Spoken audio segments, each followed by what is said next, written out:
All right, Alex. So we're here today to talk about some things about what you know as a 7-year professional dog stylist and master cat groomer. And which master cat groomer, how many are there in the world? There's 383 worldwide right now. And you are number 11 in Arizona. Correct. Okay, so you do know a lot of things about the grooming world and the animals and how they react to things, and 7 years of experience of finding the best products and things like that. Right. Okay, so today let's talk about anxiety in the dogs, mainly dogs, because I know that you're a master cat groomer, but we're going to focus on dogs today because I think that you probably got a lot of information for us. Yes. And both animals. So, okay, so the dogs. So, I know dogs get anxious about a lot of things, like fireworks and things like that, and I know that they get anxious about their grooming. So, tell us a little bit about that.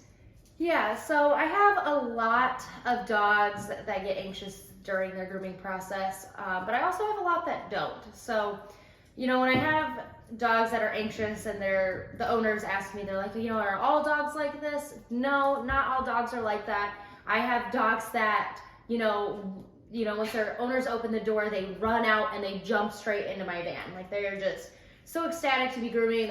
They know me. They know they're going to get loved on. They know that they're going to be, you know, taken care of. They're going to feel better afterwards. So as many anxious dogs as there are also a lot of dogs that are excited and love it. And even those anxious dogs are happy afterwards. I'll have a dog that doesn't want to come out to the van with me, and then once they're done being groomed and they go back home, they're giving me hugs. They don't want to go back inside. They act like they want to stay with me all day. So it definitely, you know, it's a scary thing at first to like leave mom or dad, or, you know, to go out to the van if they don't necessarily want to right away, but they're always happy at the end. Okay, so we have Major with us today. He's going to be in our little interview here. Okay, so what are signs that a dog would be anxious, and like what kind of behaviors do they have in the van? Like, are they biting you, or what happens there?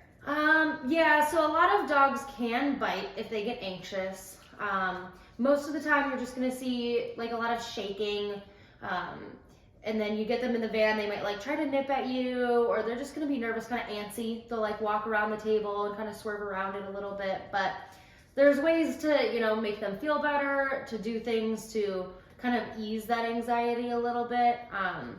So like when owners are taking their dogs out to the van, a lot of times the owners are coddling them a lot. So they'll be like, oh, it's okay, honey, like you're gonna be all right, you know, don't be scared. And they'll kind of coddle them all the way to the van, when they don't realize that those dogs are feeding off of that energy for them.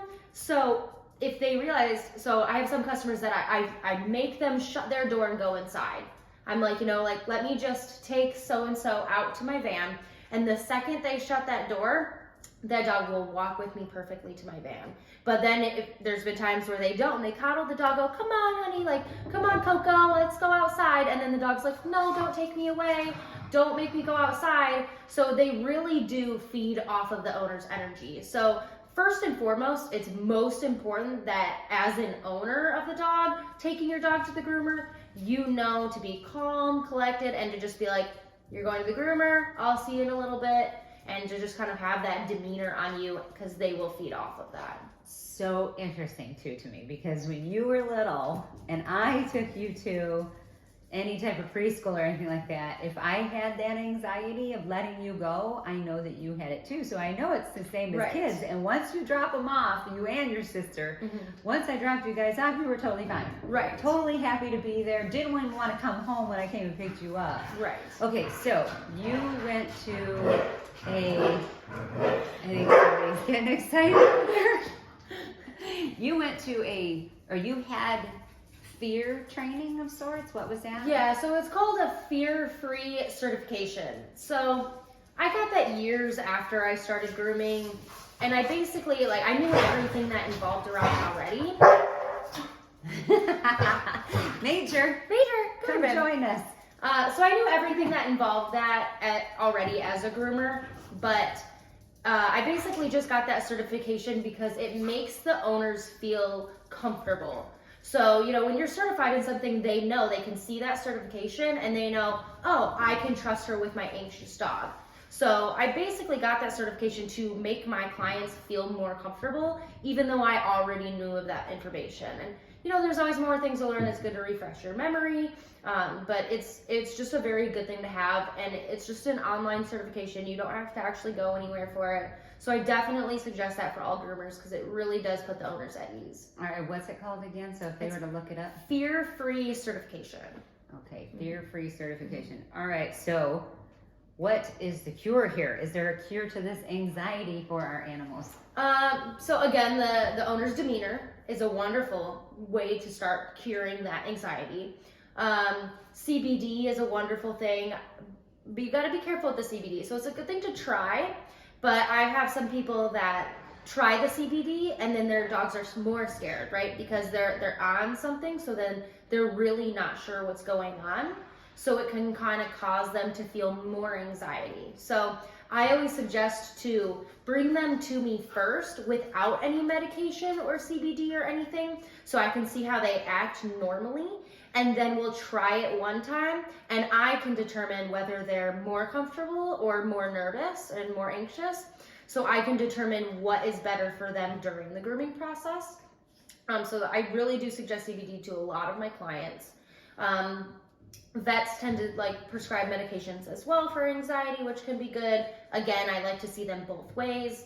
So does a vet prescribe CBD? Because I've seen memes where the dog just had too much and they're just like laying there. Yeah. They don't prescribe it. You can just kind of buy it anywhere. But yeah, there's a prescribed amount. You obviously don't want to give them too much. I'm assuming those memes are, maybe an accident or a joke or something, but typically they should not be acting like that. They should not be acting like they're on something. And I have seen dogs where I got nervous because they're going like this, and I'm like, okay, now I don't know if that's safe to have in my van, right? Yeah. So you have to give them the amount per pounds that it says on the bottle or whatever it is. And we'll just try a little bit. You gotta kind of fluctuate with it. It's not like a one time you're gonna hit it and win it, Yeah. So it's definitely a practicing thing. And as far as in the van goes, there's things to do. For example, drying them, they have something called a happy hoodie. So it's just it kind of hugs their head and their ears, which blocks the sound and not the vibration, but the sound from the dryer. So does that freak them out too? Only some of them. Some of it does, some of them doesn't. Some of them don't mind, they'll just sit there. I have videos on my YouTube of them just sitting there being blow dried. Okay. And some it does make nervous. There are dogs that are senior dogs that do have dryer induced seizures. So that's very important to have those happy hoodies on there. Use a very low level on your dryer. Take the dryer nozzle off to make it even lighter. Those dogs are going to take longer, but obviously we don't want to freak them out or stress them out any more than they already are or that's necessary. So there's always different precautions to take, different things to do, different ways to move them. If you move slower, if you just literally move in slow motion as you're trimming, that is really comforting to them. Yeah. And it's different for every dog. So you just got to try it out, just like kids and people. Everyone's going to learn differently and act differently, and it's literally just a trial and error process. Yeah, I know I've gone with you a few times. I'm super lucky to be your mom, to be able to go. And I know that you really handle them well, but has there been a time, because I remember going with you one time where this dog was just super crazy, not happy, and okay, so tell us about that. Let's talk about this first. How many clients do you have? Out of 7 years, give us a ballpark of how many dogs, not even cats, have you probably groomed through the past 7 years? I know that's kind of hard, but. I've never kept track of something like that. It would have been cool if I did, but I didn't. Yeah, for sure. I mean, over 7 years, if you want to look at an average of 4 to 8 or 9 dogs a day for 5 to 6 days a week over the course of 7 years. Like you literally will groom up to 10 dogs. I have, in a day. I mean, a lot of them would have to be like no haircuts or like just baths, something that's quick. But yeah, I have in my mobile business, I have groomed up to like 9 or 10 in a day. So it's a lot. Quite a bit. Sure, and how many clients do you have? I have about 800 people. So, you know, there's also those people that have several dogs or cats in a home. Right. So that doesn't mean 800 dogs and cats. That just means 800 people. Yeah. And not all of those are consistent. A lot of those are, you know, from the past years that I've had my business. But I am booked up like 3 to 4 months at a time. And those are loyal clients. So. Okay, so tell us about the crazy one. And how do you deal with something like that and what happened? Okay, so yes, the mini poodle. He was a mini poodle. Was a miniature poodle. Okay. Maybe a Bichon mix, but he was a little crazy boy. So definitely ridden with anxiety. So when I went to their home, he was a big time biter, as you know. So, and he was even aggressive towards the owners. You know, like you can't even grab this dog on your own. Like your own animal, you can't even grab. And it's covered in mats and just. Like basically if you were to pet it, you couldn't feel its skin at all. You couldn't like put your fingers in to feel its skin because it's so matted. Yeah, I remember which that. Yeah. causes the dog to be even more angry and anxious. Sure. You know, they have like, imagine mats all over your body. That's not going to feel good, you know? So I would, you know, you take the lead and you kind of open it wider and a lot of times you can like kind of throw it over their head and then like tighten it in order to walk them. Or if they'll let the owner put it on, if they're not letting you do it, you can have the owner put it on. And so once you have the lead on this dog, you walk it out to the van. 99% of the time they'll walk, no problem with you. And then in order to get in the van, I now thankfully have steps to my van. So you just kind of lead the dog up and then picking it up is hard, right? Because this dog is just going to bite you any chance it gets. So basically you kind of take the lead and like distract it from your body, right? So you're gonna pull it the opposite way, obviously gently. You don't want to pull this dog hard and you don't want to hurt it. So you take the lead and kind of pull it in an opposite direction and then grab it from behind. And it's really tricky and it's not easy. Okay. So and you kind of like lift it up at the same time. So it's kind of like a quick swoop motion and you grab it and then you kind of just like put it on the table, right? Like you're not gonna throw this dog, but you're just gonna whoop, you know, it's like a very quick motion. They don't have like much time to react because they're like, what's going on? Where are you putting me? Okay. You know? So obviously over the past 7 years, you learn how to avoid getting bit. You get faster reflexes. I'm definitely faster than I used to be. I can pull away really fast if I have to. Putting muzzles on is really hard. You have to kind of like go from behind, swoop it on and clip it. So did you put a muzzle on this one? Yes and no. So also a trial and error thing. Some dogs with muzzles will freak out. Okay. So it causes them to go, oh my God, what's on my face? This is scary. Yeah. You know, so it's going to scare them and they're going to act worse. So this dog obviously just bit like crazy, but my muzzles, they have like a hole right here. So they can actually bite through, you know, like they can still technically bite you with the muzzle on. But I use those so they can breathe properly. Okay. You know, because if you put a muzzle on like this, they can't breathe. Sure. And there's other muzzles that are like cages that can work. Does the nose show? Like, can they breathe through their nose? Yeah. It's like a hole. Okay. You know, but there's other muzzles to buy that will cover the mouth and still allow them to breathe. This is just the brand that I own. And I don't like to muzzle dogs anyway. I have learned enough by now on how to handle them and move them around with the muzzles that I own without getting bit. Or if I get bit, then, you know, it's kind of used to that part by now.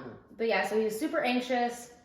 As you know, you've seen him be pretty wild. I've never seen anything like that in my life. I thought it was crazy. I mean, I've seen dogs freak out. I have, you know, on TV and stuff. But, I mean, even on TV, even in real life, this is the first time I've ever seen anything like that.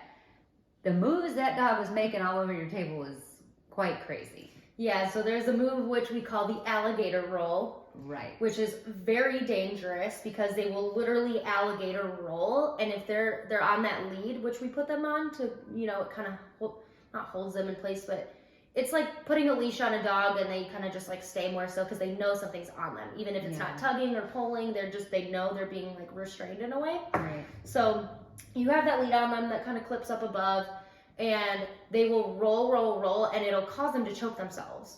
Or say since he's being so crazy, so wild, one of his legs slip off that table, right? On accident, because it happens.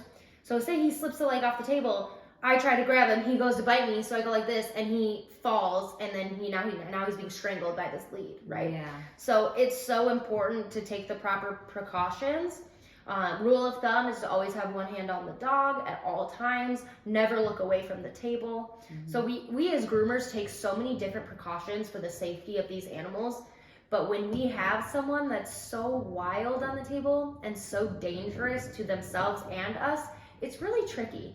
It's a really hard thing to try to deal with. So, okay, so tell us what happened in the end here. And then, well, actually, before you do that, how did you come across the dog? Because the owners knew that the dog was like this.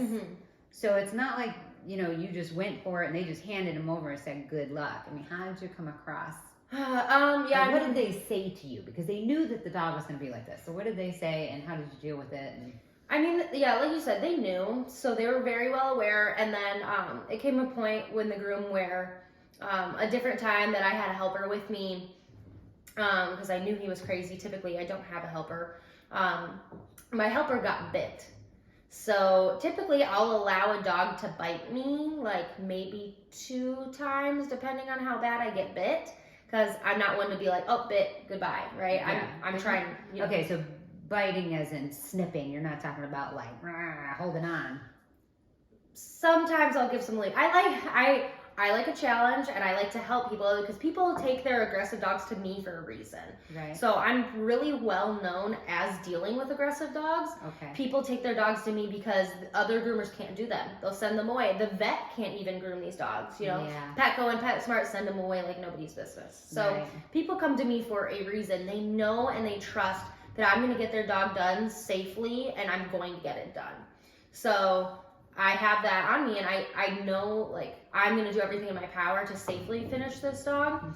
So, I mean, I have been bitten pretty bad several times. They'll, like, eat your whole finger and hold on tight, and I actually have a bite right now in my thumb.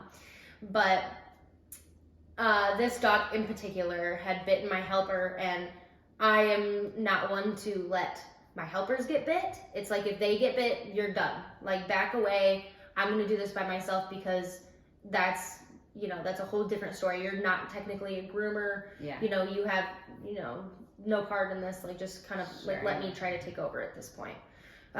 So I took over, just tried to do it by myself. And then I got bit really bad, like really extremely bad. What's extremely bad? Did you have to go to the hospital? I did not. I never have, but I technically don't. I probably wouldn't anyway, unless I like knew for a fact I needed stitches. I'm kind of bad at that. It's like not one to look at for that. Like, probably go to the hospital. If it was anybody else, I would probably tell them to go. But urgent care, yeah, for me, it's just kind of like, I'm fine, Okay. So yeah, I got really bit really bad, and then at that point, I knew that was done and it was time to go home. Yeah. Because there was so much stress in that van. And they're feeding off our energy of, oh my gosh, we just got bit. We're stressing out because we can't finish this dog. Yeah. So in 7 years of grooming, 7+ years of grooming, this is the one and only dog I have never been able to finish. And it's disappointing on my part because I pride myself on finishing all these dogs, So, okay, so priding yourself on finishing the dogs, and let's talk about the ones that you do finish that have anxiety, and what can other people do. I guess I'm talking groomers and people at home that want to groom their dog, because I know that finances can be tough, and you're gonna cut the grooming of the dog out of your bills or whatever, because you don't want to spend money on that. So, well, in some cases, yes. In some cases, yeah. So what are things that people can do at home for dogs with anxiety, and what can groomers do in the in their shops. I can't even see vans because it could be anybody. Yeah, it could be anybody. In shops and stuff, that's just a case of maybe doing them separately, maybe doing them first thing in the morning when there's not other dogs around. So there's not a whole bunch of commotion. They're not like looking at other things. There's not all that stimulation. So if a dog owner knows that their dog has anxiety and they take them to a shop, you should probably take them early in the morning. Early in the morning, first appointment of the day, depending on the shop. Like if it's a mom or pop shop, they might work with you to be like the only dog in the morning. Or if it's like a corporation, if they'll allow your dog in because they're super picky, they have something called like a Zoom groom, which means that they do your dog straight through. Your dog won't go in a kennel. They're not going to sit there for hours. They do your dog from start to finish. Oh. Yeah, so that does exist, but you got to be careful because those corporations are going to send you right out the door that second that dog looks at you in a bad way. Yeah, okay. You know, they just don't do that. All right, so what can you do? What can homeowners do for the anxiety? They can do the CBD treats. They can try that out at home. Move slowly, take your time, do one thing and come back to it later. If that dog's stressed out, you know, groom a leg and come back 30 minutes and do the other leg. You know, I mean, if you're at home and you have all the time in the world to be grooming your dog, and you do it in separate days. Do half of the dog one day, half of the dog the other day. Yeah. You know, so it's really good to break up sessions. You have a really good video for trimming nails with that dog. Yes, I have several videos. We can link it. Yeah. So yeah, I have videos of me grooming aggressive dogs. I have trimming nails, black nails that people can't see, which I have a lot of requests for that video all the time.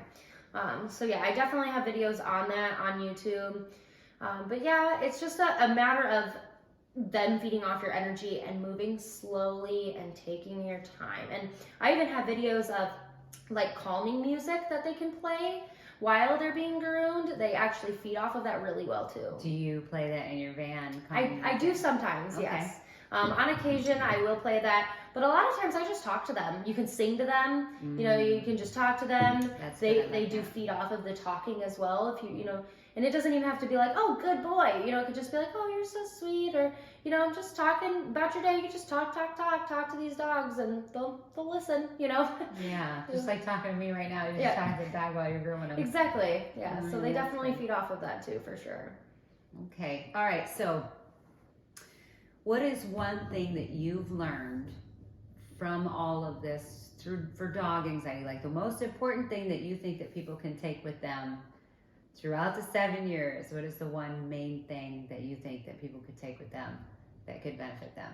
About the dog's anxiety? Yeah, what's the most important thing? Well, I mean, are we referring to the groomer or at home? Because I would say there's a slight of a difference there.